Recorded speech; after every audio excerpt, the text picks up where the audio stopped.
प्रधानमंत्री नरेंद्र मोदी आज अधिक कोविड मरीजों वाले 7 राज्यों और केंद्र शासित प्रदेश के मुख्यमंत्रियों के साथ समीक्षा बैठक करेंगे। केंद्रीय मंत्री रविशंकर प्रसाद ने कहा, ग्रामीण युवाओं को गांव में ही रोजगार प्रदान करने का स्वप्न तकनीक के माध्यम से ही पूरा होगा। केंद्रीय मंत्री अश्विनी चौबे ने कहा कि एमएसपी में की गई वृद्धि से अन्नदाताओं के जीवन में आएगी खुशहाली।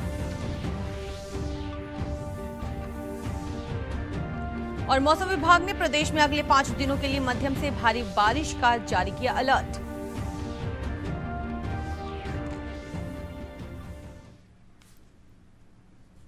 नमस्कार, मैं प्राची। ये देखते हैं समाचार विस्तार से। प्रधानमंत्री नरेंद्र मोदी आज अधिक कोविड मरीजों वाले 7 राज्यों और केंद्र शासित प्रदेश के मुख्यमंत्रियों तथा स्वास्थ्य मंत्रियों के साथ उच्च स्तरीय बैठक की अध्यक्षता करेंगे। बैठक के दौरान इन राज्यों में कोविड महामारी से निपटने और उसके प्रबंधन की स्थिति और तैयारियों की समीक्षा की जाएगी।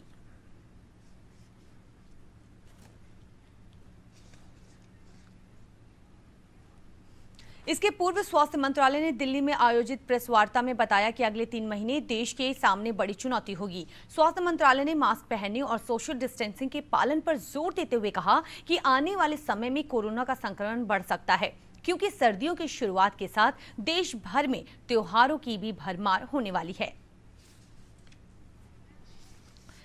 केंद्रीय मंत्री रविशंकर प्रसाद ने कहा है कि आत्मनिर्भर भारत के तहत ग्रामीण युवाओं को गांव में ही रोजगार प्रदान करने का भारत सरकार का स्वप्न तकनीक के माध्यम से ही पूरा होगा। श्री प्रसाद ने नई दिल्ली से वीडियो कॉन्फ्रेंसिंग के माध्यम से बिहार के 5 टेलीफोन एक्सचेंजों पर ऑप्टिकल लाइन रेडियो फाइबर सेवा की शुरुआत की। इस तकनीक के तहत 6 किलोमीटर के दायरे में हाई स्पीड ब्रॉडबैंड सुविधा उपलब्ध कराई जा सकती है। इस अवसर पर उन्होंने कहा कि बिहार के 45,945 गांवों को 1,000 करोड़ रुपए के निवेश द्वारा 1,000 दिनों के भीतर ऑप्टिकल फाइबर से जोड़ दिया जाएगा। साथ ही उन्होंने कहा कि बिहार के अन्य स्थानों पर भी भारत एयर फाइबर सेवा की अतिशीघ्र स्थापना की जाएगी। केंद्र सरकार ने किसानों को अपनी उपज को देश में कहीं भी बेचने की आजादी देने वाले कृषि विधेयक संसद से पारित कराने के साथ ही गेहूं, चना, दलहन सहित रबी की 6 फसलों के लिए न्यूनतम समर्थन मूल्य एमएसपी में वृद्धि की घोषणा भी की है। केंद्रीय मंत्री अश्विनी चौबे ने कहा कि एमएसपी में की गई वृद्धि से अन्नदाताओं के जीवन में खुशहाली आएगी। साथ ही इससे केंद्र सरकार का किसानों की आय दोगुनी करने का संकल्प भी पूरा होगा। प्रधानमंत्री श्री नरेंद्र भाई मोदी जी के नेतृत्व में भारत सरकार ने किसानों के प्रति जो सद्भावना दिखाई है, न्यूनतम समर्थन मूल्य में वृद्धि के लिए आदरणीय प्रधानमंत्री जी का कोटि से आभार एवं अभिनंदन। संसद में कृषि सुधार विधेयक पास होने के साथ ही श्री मोदी सरकार का किसान हित में महत्वपूर्ण निर्णय है। एमएसपी में की गई वृद्धि से अन्नदाता भाइयों को आय में बढ़ोतरी होगी, उनके जीवन में समृद्धि और खुशहाली भी आएगी। जहां गेहूं का समर्थन मूल्य 50 रुपये बढ़कर 1975 रुपये हो गए, जौ का 75 रुपया बढ़कर 1600 रुपया, चने का 225 रुपया बढ़कर 5100 रुपया, मसूर का 300 रुपया बढ़कर 5100 रुपया, सरसों का 225 रुपया बढ़कर 4650 रुपया, कुसुम का 112 रुपया बढ़कर 5327 रुपया प्रति क्विंटल कर दिया गया है। ये सचमुच में मोदी सरकार इस बात को दर्शाता है कि किसानों के प्रति जो दर्द है, जो पीड़ा है, वह उनकी सोच से प्रकट होता है। बहुत धन्यवाद। नेता प्रतिपक्ष तेजस्वी प्रसाद यादव ने कहा कि केंद्र सरकार द्वारा लाए गए कृषि सुधार विधेयक से किसानों में आक्रोश है। आज पटना में आयोजित संवाददाता सम्मेलन में उन्होंने कहा कि किसानों की हालत पहले से दयनीय हो गई है। उन्होंने आरोप लगाते हुए कहा कि केंद्र सरकार की कृषि नीति किसानों के हित में नहीं है। हालत पहले से ही दयनीय थी। आत्मदाह करने पे भी कई राज्यों के किसान जो है मजबूर रहे, ये हम लोगों ने देखा है। ये सरकार अपने फंड दाताओं को कह करके इसका पूरी तरीके से तैयारी करके उसको किसानों को कठपुतली बनाने का काम किया जा रहा है। बिहार जो है किसानों पर निर्भर रहते हैं, आज कहीं ना कहीं से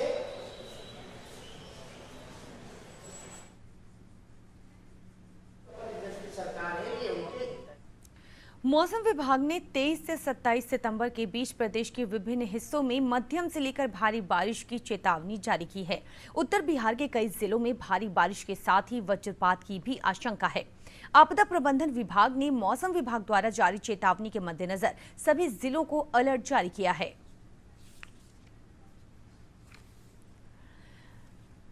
केंद्रीय मंत्री रविशंकर प्रसाद ने कहा है कि आत्मनिर्भर भारत के तहत ग्रामीण युवाओं को गांव में ही रोजगार प्रदान करने का भारत सरकार का स्वप्न तकनीक के माध्यम से ही पूरा होगा। श्री प्रसाद ने नई दिल्ली से वीडियो कॉन्फ्रेंसिंग के माध्यम से बिहार के 5 टेलीफोन एक्सचेंजों पर ऑप्टिकल लाइन रेडियो फाइबर सेवा की शुरुआत की। इस तकनीक के तहत 6 किलोमीटर के दायरे में हाई स्पीड ब्रॉडबैंड सुविधा उपलब्ध कराई जा सकती है। इस अवसर पर उन्होंने कहा कि बिहार के 45,945 गांवों को 1,000 करोड़ रुपए के निवेश द्वारा 1,000 दिनों के भीतर ऑप्टिकल फाइबर से जोड़ दिया जाएगा।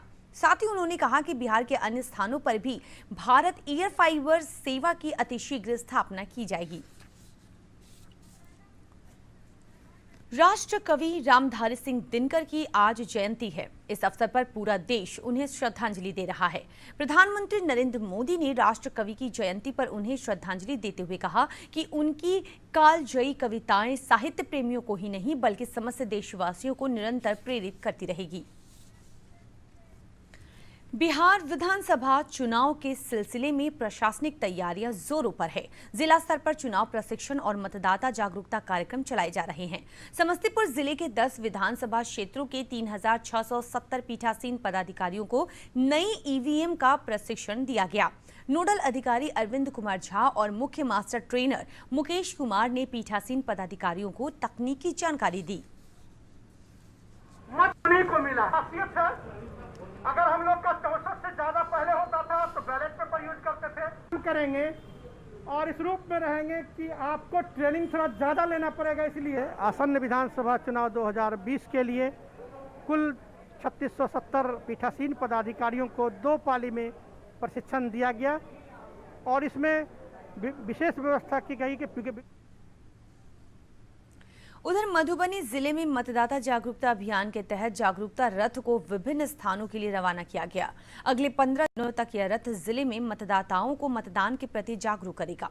जिला उप निर्वाचन अधिकारी विवेक कुमार ने बताया कि चुनाव में मतदान का प्रतिशत बढ़ाने के लिए और भी कई तरह के कार्यक्रम आयोजित किए जाएंगे।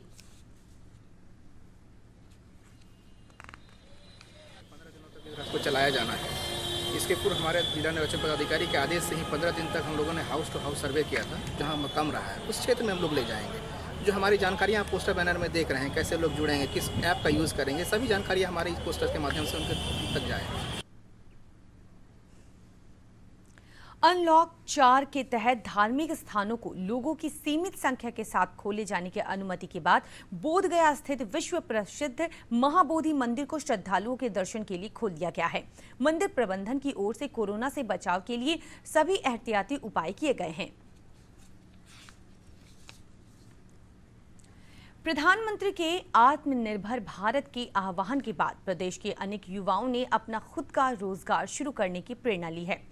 ऐसे ही एक युवक हैं पटना से सटे अमहरा के आशु कुमार, जिन्होंने अपने घर में ही मछली पालन शुरू किया है। देखिए ये रिपोर्ट। निवासी आशु कुमार बेरोजगार थे। कोरोना लॉकडाउन के दौरान रोजगार न होने से परेशान थे। फिर इन्होंने घर पर ही मछली पालन करने की सोची। अब ये सीमेंटेड बायोफ्लॉक विधि से मछली पालन कर रहे हैं। लॉकडाउन के कारण हम लोग बेरोजगार बैठे हुए थे और मोदी जी क्या ये आत्मनिर्भर हम लोग देखे तो मेरा घर में जगह बचा हुआ था और यूट्यूब पर वीडियो देखे थे। और एक हमारे मित्र हैं जो मीठापुर के हैं, मयंक भैया, वो पहले से किए हुए थे। उनको देख के और हमको बहुत सपोर्ट भी किए हैं। उनसे हम प्रशिक्षण लेके। बायोफ्लॉक मछली पालन का आधुनिक तरीका है जिससे बिना तालाब के सीमेंट के टैंक में ही मछली पालन किया जाता है। नई तकनीक में लागत कम आती है और कम जगह और कम समय में अधिक मछली का पालन किया जा सकता है। इसमें 10,000 लीटर पानी में 3 से 4 महीने में ही 5 से 6 क्विंटल मछली का उत्पादन किया जा सकता है। बायोफ्लैक्स योजना हम लाए हैं, किसानों को हम उसमें ट्रेनिंग दे रहे हैं। परिभ्रमण करा रहे हैं और काफ़ी सफल हो रहा है।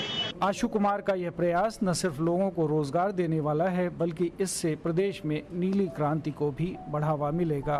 पालीगंज से विपुल कुमार की रिपोर्ट, दूरदर्शन समाचार, पटना। और अब वक्त है 3 मिनट में 10 खबरों का।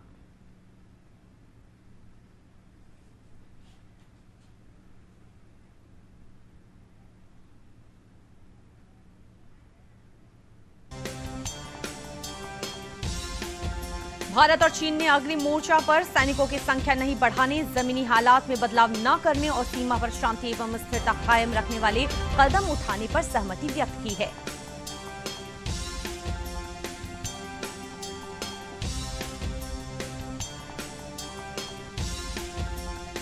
अमेरिकी राष्ट्रपति डोनाल्ड ट्रंप ने संयुक्त राष्ट्र महासभा में कहा, वैश्विक महामारी कोरोना वायरस के प्रकोप को लेकर चीन को जवाबदेह ठहराया जाना चाहिए।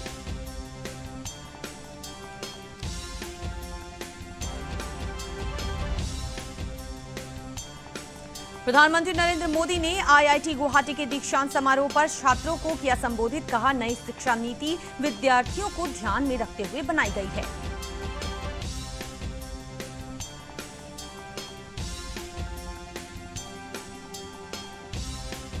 जम्मू कश्मीर के बड़गाम जिले में सुरक्षा बलों की घेराबंदी और तलाशी अभियान के दौरान हुई मुठभेड़ में जैश ए मोहम्मद का एक आतंकी मारा गया।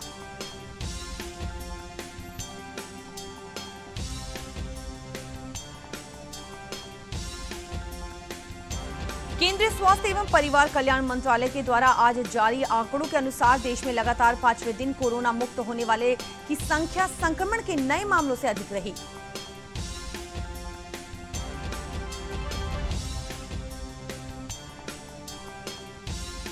भारत और ऑस्ट्रेलिया की नौसेनाएं आज से हिंद महासागर में 2 दिवसीय संयुक्त अभ्यास करेगी।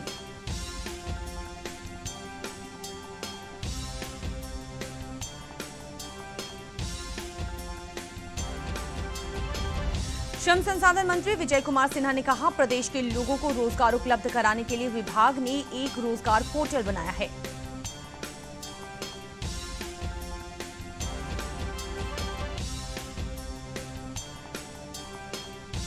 भारतीय सूचना सेवा के पूर्व अधिकारी और पूर्व राज्य सूचना आयुक्त अरुण कुमार वर्मा का पटना के गुलाबी घाट पर अंतिम संस्कार किया गया।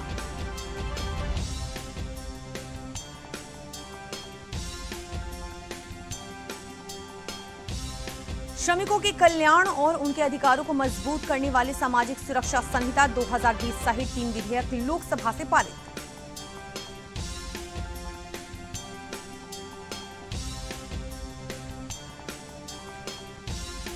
दूरदर्शन केंद्र पटना के उप महानिदेशक राजीव सिन्हा की माता द्रौपदी सिन्हा का 81 वर्ष की अवस्था में आज पटना स्थित आवास पर निधन हो गया।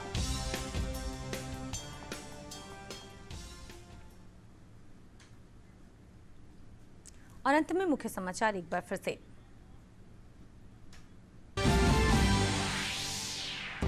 प्रधानमंत्री नरेंद्र मोदी आज अधिक कोविड मरीजों वाले 7 राज्यों और केंद्र शासित प्रदेश के मुख्यमंत्रियों के साथ समीक्षा बैठक करेंगे। केंद्रीय मंत्री रविशंकर प्रसाद ने कहा, ग्रामीण युवाओं को गांव में ही रोजगार प्रदान करने का स्वप्न तकनीक के माध्यम से ही होगा पूरा। केंद्रीय मंत्री अश्विनी चौबे ने कहा, एमएसपी में की गई वृद्धि से अन्नदाताओं के जीवन में आएगी खुशहाली।